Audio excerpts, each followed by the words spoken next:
Hey guys, welcome to the very first episode of the CDZ podcast, Pokemon Edition. My name is Z, or Zach, whichever you want to call me. I'm one of the three co-founders of the CDZ podcast. CDZ stands for Chris, Daryl, and Zach. That's the three of us.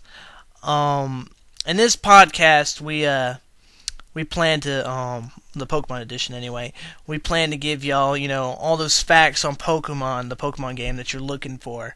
Because I know when I started trying to do Wi-Fi, or heck, when I was just trying to make my Pokemon better, that it was a pain to look up all that different information that isn't basic knowledge.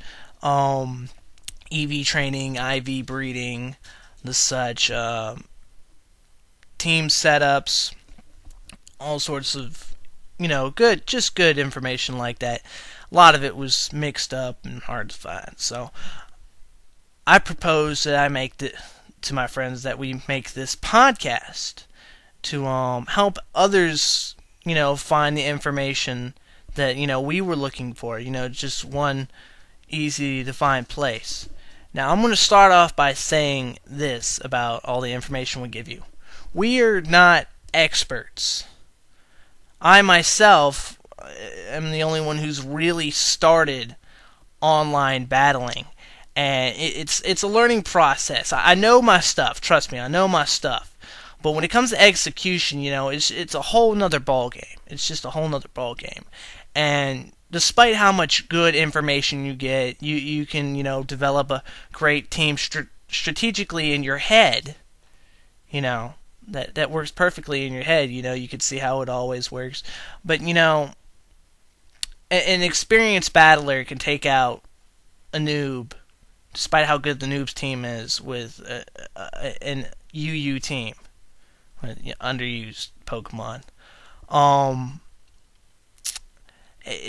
There really is no substitution for experience.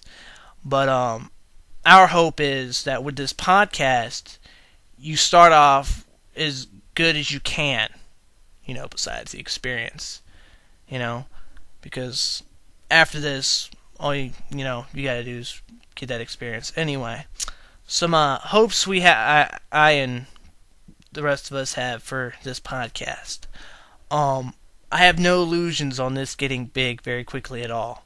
I'd be surprised if this gets big at all, to tell you the truth. But what I want to do definitely is do a type of the week. I'm gonna I'm going to pick a random type, like dark, steel, fire, flying, something like that, and pick probably the top 3 Pokemon that I think are the top 3 Pokemon of that type, or maybe top 5, depending on how much time it takes to do it. And also plan for to do a video commentary, battle video, Wi-Fi battles. If any of y'all have any Wi-Fi battles that you've got over the DS or the PBR, Pokemon Battle Revolutions. If you send the videos to us, we would love to post them back up and do narration if you want. Put our opinions. I mean, I know we're not super experienced, but we can spot a good strategy when we see one. Trust me. I had originally planned to do some kind of league or tournament, but I've been on Cerebi, and I see how hard a league really is. So we'll probably definitely do a couple tournaments if it gets big enough, but I'm not so hot on the league. Maybe if this gets popular enough, we can set up a league on Cerebi.net, but yeah, not right now. So far, in the early stages of this podcast that I hope goes well, we'll just give you basic information, stuff like that, just the good old stuff. Might make some announcements on events, that way, some people can catch events that didn't know were coming out, because, I know I was pretty ticked when I didn't get that Darkrai when it came out, because I was looking for it, and then just stopped paying attention for about a week or two, and it just slipped right by me. Um, yeah, those are some basic stuff we want to get done.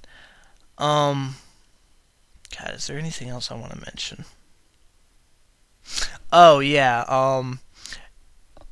Both of my other friends, Chris and Daryl, that are helped me out with this podcast, both go to college now. I'm senior in high school, so um, originally wanted to have the podcast with all three of us, because to be truthful, it's a whole lot more interesting than hear me drabble on about something I've probably already talked about. Um, I know my stuff. Don't get me wrong. I probably, no offense to the other two, know quite a bit more than they do about Wi-Fi battling and the competitive battling metagame. But that they've definitely got some good opinions. Um, and with the three of us combined, we can come up with a pretty solid conclusion a lot of the times, or a pretty solid analysis. Um, on paper, I'd probably be the better strategist, but in actual practice, I'd probably have to say Daryl. He doesn't really have the resources to expand on this right now. I mean, he his little brother, I believe, broke his DS, and he his didn't really doesn't have much money to buy a new DS. And even if he did, he kind of lost his diamond, so that was a real big setback. He had a lot of good stuff on his diamond. His pending on playing is probably is probably going to say he's probably just going to be one of us on sidelines talking about it instead of being out there battling for quite a while, at least until Heart Gold and Soul Silver come out and he can restart. But yeah, Chris is more of the enthusiast. I'd like to say he's a good battler. Don't get me wrong, but with him, it's more of a trial and error.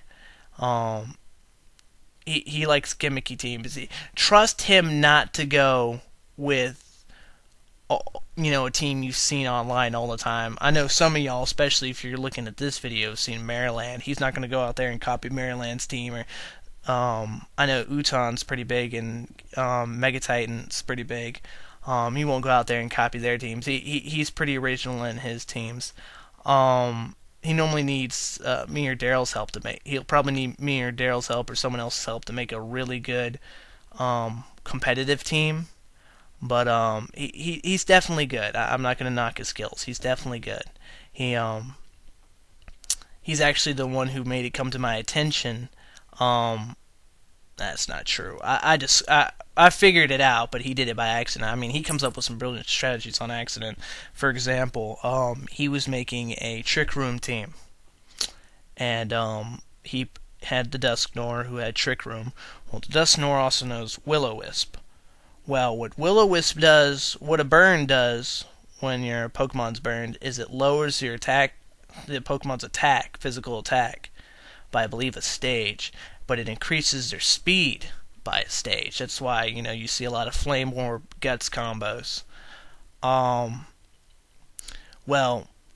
if it raises the speed by a stage while Trick Room is out, it actually makes the Pokemon even slower.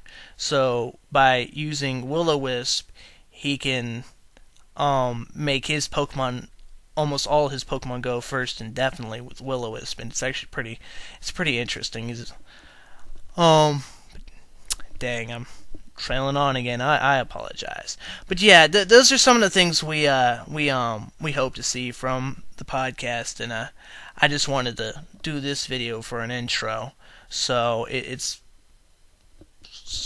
that's about it. Yeah, so I'll see y'all again later in the future, and I hope y'all will help this podcast to grow popular, or much more popular. Talk to you later, guys.